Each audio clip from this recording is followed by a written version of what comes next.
عراق نے ٹرکی کے اوپر الزام یہ لگایا ہے کہ ٹرکی اب کیمیکل ہتھیاروں کی مدد سے کردوں کے ٹھکانوں کو نشانہ بنا رہا ہے۔ عراق نے اعلان کیا ہے کہ کرد مرے یا نہ مرے، عام لوگ بہت زیادہ مر رہے ہیں، اور ٹرکی نے پچھلے دنوں جو ایئر سٹرائک کی ہے اور آج کل جو ہتھیار استعمال کر رہا ہے عراق کے اندر، وہ سارے کے سارے کیمیکل ویپن سے لیس ہیں۔ آپ کو یہ بتا دیں کہ کیمیکل ویپنز بہت پیمانے پر تباہی مچانے کی صلاحیت رکھتے ہیں۔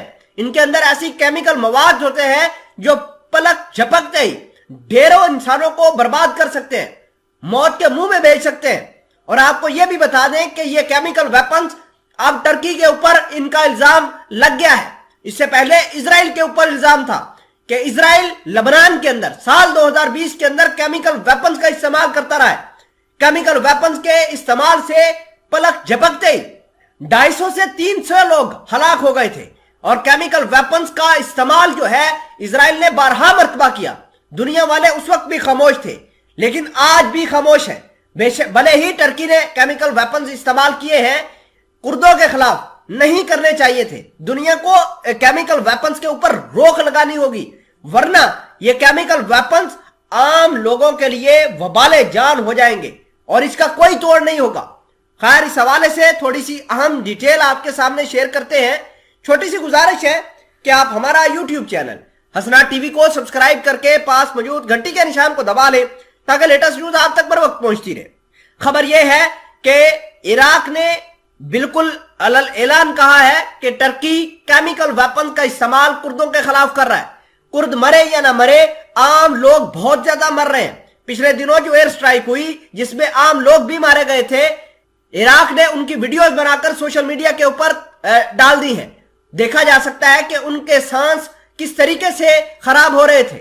کیمیکل ویپنز کا استعمال کا ایک بڑی نشانی یہ ہے کہ لوگوں کے سانس نہیں آتا، ان کو سانس کے مسائل ہونا شروع ہو جاتے ہیں۔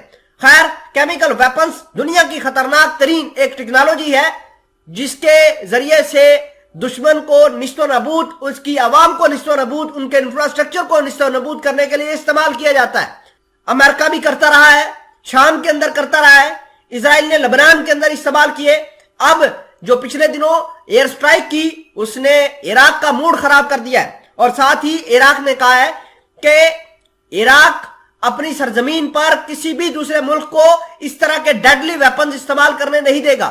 لیکن چونکہ عراق کے حالات ٹھیک نہیں ہیں، عراق کے معاملات بہت زیادہ خراب ہیں، جس کی وجہ سے دیگر ممالک ایک اپرچونٹی حاصل کر کے سٹرائک کر دیتے ہیں۔ پچھلے دنوں ٹرکی نے سٹرائک کر کے 40 سے زائد کردوں کو ہلاک کرنے کا دعویٰ کیا تھا، اور اس میں تقریباً 16 سے زائد کردوں کے ٹھکانوں کو برباد کرنے کی بھی بات سامنے آئی تھی۔ خیر، یہ تمام تر چیزیں ایک نیا وبال میڈل ایسٹ کی پولیٹکس کو ڈسٹرب کرنے کی کوشش کر رہا ہے۔